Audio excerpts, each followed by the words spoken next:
Lo que vi en Oya-Baciu. No soy el tipo de persona que cree en cosas paranormales. Siempre he sido escéptico, de los que buscan explicaciones lógicas a lo que otros llaman sobrenatural. Sin embargo, después de lo que viví en el bosque Oya-Baciu, en Rumanía, no puedo seguir viéndolo todo con la misma seguridad. Fue en el otoño de 2019. Viajé solo a Cluj-Napoca con la intención de explorar y fotografiar el famoso bosque. Había leído sobre su reputación, luces flotantes, figuras sin rostro, gente que desaparecía por horas. Pero me lo tomé como leyendas exageradas, más folclore que otra cosa. Quería capturar la belleza del lugar, nada más. Llegué temprano, alrededor de las 9 de la mañana, con mi mochila, cámara, comida y una linterna por si acaso. El clima estaba gris, cubierto por una niebla baja que se deslizaba entre los árboles como un susurro. El silencio era tan espeso que mis pasos sobre las hojas secas parecían una invasión. El bosque tiene una zona central muy peculiar, conocida como el Claro Maldito, una especie de círculo perfecto donde no crece vegetación alta. Ese era mi destino. Según algunos, ese lugar es el epicentro de toda la actividad extraña. Tardé un par de horas en llegar. Durante el camino, noté algo que me incomodó más de lo que debería: los pájaros no cantaban. Ni una sola rama crujía sin mi intervención. Era un silencio muerto. En más de una ocasión sentí que alguien me observaba, pero cada vez que me giraba, no había nada. Cuando llegué al claro, el aire cambió. No sabría explicarlo. Era como más denso, como si me envolviera una presión invisible. Me detuve a tomar unas fotos, pero mi cámara comenzó a comportarse de forma errática. El enfoque automático se movía solo, apuntando a zonas vacías. Tomé algunas imágenes, pero cuando revisé la pantalla, estaban completamente negras. Fue entonces cuando escuché lo primero. Un clic metálico, como el de una cámara antigua, pero no era la mía. El sonido venía de mi izquierda. Me giré de inmediato. Nada. Ni árboles moviéndose, ni animales. Solo la niebla. Traté de convencerme de que era mi imaginación y me senté a comer algo. Fueron solo unos minutos, pero cuando me levanté, algo estaba mal. Mi reloj marcaba las 5:17 de la tarde. Me quedé helado. Revisé el móvil, 5:17. ¿Cómo podía ser?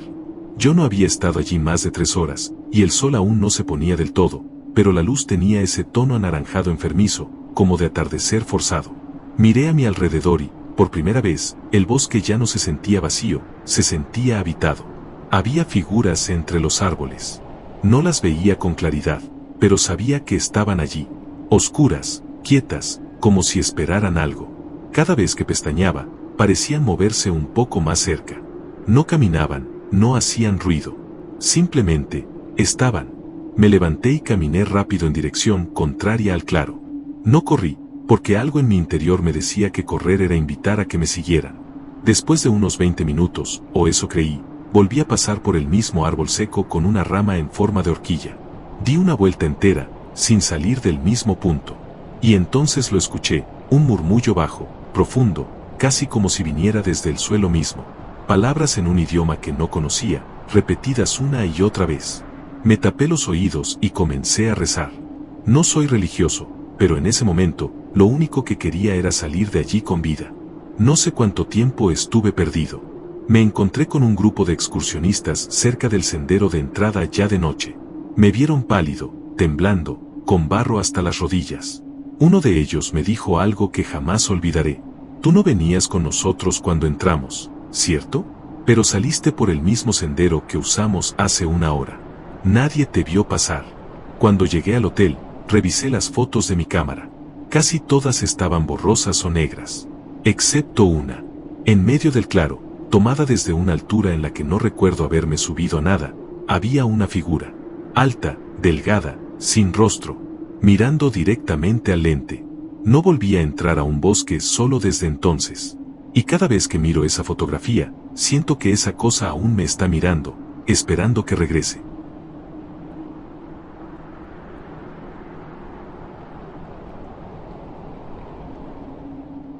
Algo me siguió en Freetown. Siempre me sentí cómodo en los senderos menos transitados. Caminatas en solitario, sin señal, sin GPS. Solo una brújula, una mochila y el silencio. Mi hermano solía decirme que un día esa costumbre me metería en problemas. Nunca pensé que tendría razón. Fue en el otoño de 2017 cuando decidí explorar el bosque de Freetown Fall River, en Massachusetts. El lugar tiene fama de misterioso. Algunos lo llaman el corazón oscuro del Triángulo de Bridgewater. Hay historias sobre rituales, desapariciones, luces inexplicables, cosas que para mí, en aquel entonces, eran solo leyendas para atraer turistas o asustar adolescentes. Yo buscaba otra cosa, un poco de aislamiento, aire fresco, una caminata diferente. Llegué al borde del bosque un viernes por la tarde, justo donde comienza un viejo acceso trasero que pocos utilizan. Dejé el coche en un claro, preparé mi equipo y me interné sin pensarlo demasiado. Llevaba suficiente comida y equipo para pasar 2 noches. Planeaba acampar cerca de una elevación que había visto en un mapa topográfico y regresar el domingo por la mañana. La primera noche pasó sin problemas. El bosque estaba tranquilo, demasiado tal vez. Me llamó la atención que, a cierta hora, los sonidos del bosque cesaran por completo. Nada de grillos, nada de viento, nada, solo silencio, como si el mundo se hubiera puesto en pausa. Más tarde, mientras me acomodaba para dormir, vi unas luces flotando entre los árboles. Al principio pensé que era otro campista, pero esas luces no se comportaban como linternas. Se encendían y apagaban a destiempo, sin dirección clara. Flotaban, y luego desaparecían. El segundo día, me adentré más, siguiendo una ruta que creía conocer. Pero pronto los árboles se volvieron más densos y el aire más pesado. El ambiente cambió. No sabría decir cómo, pero lo sentí en los pulmones. Era como si caminara dentro de un sótano natural, húmedo y sin ventilación. Y entonces vi las marcas, profundas hendiduras en la corteza de los árboles. 3 líneas, largas y parejas, como garras. Al principio pensé que era cosa de osos. Pero estaban muy bien alineadas, cada 10 metros, como si marcaran un sendero invisible. Como si fueran advertencias. Decidí acampar esa noche junto a un peñasco cubierto de musgo, confiando en que al día siguiente encontraría el camino de vuelta. Pero esa fue la peor decisión que pude haber tomado. Eran las 2:43 de la mañana cuando algo me despertó.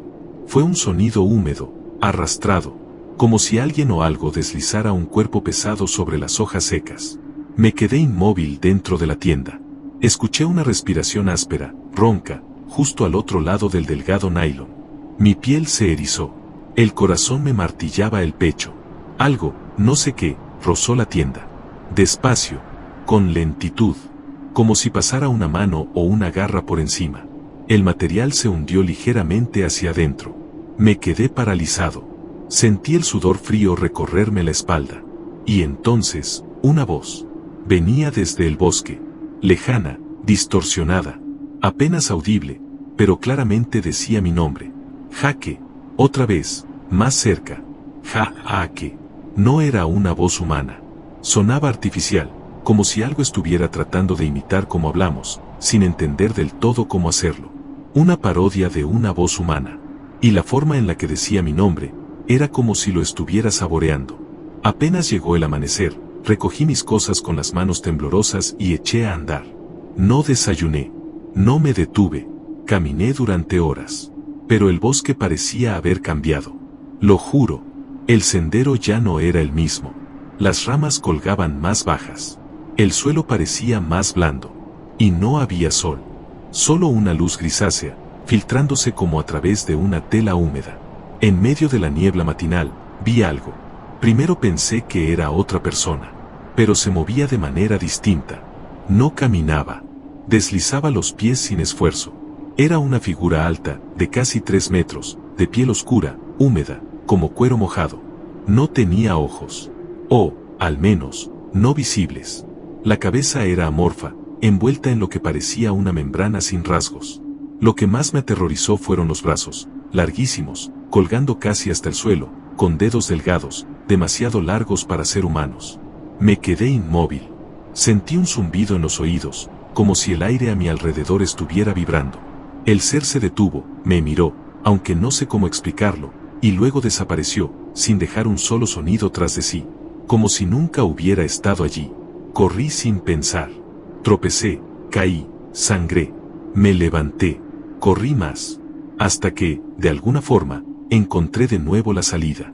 El coche estaba donde lo había dejado, pero con una diferencia. En el parabrisas había 3 marcas, paralelas. profundas, como garras. Desde ese día, no he vuelto a pisar un bosque solo, ni siquiera para una caminata corta, porque a veces, cuando estoy a solas, cuando el mundo vuelve a quedarse en silencio, siento que algo todavía me está buscando.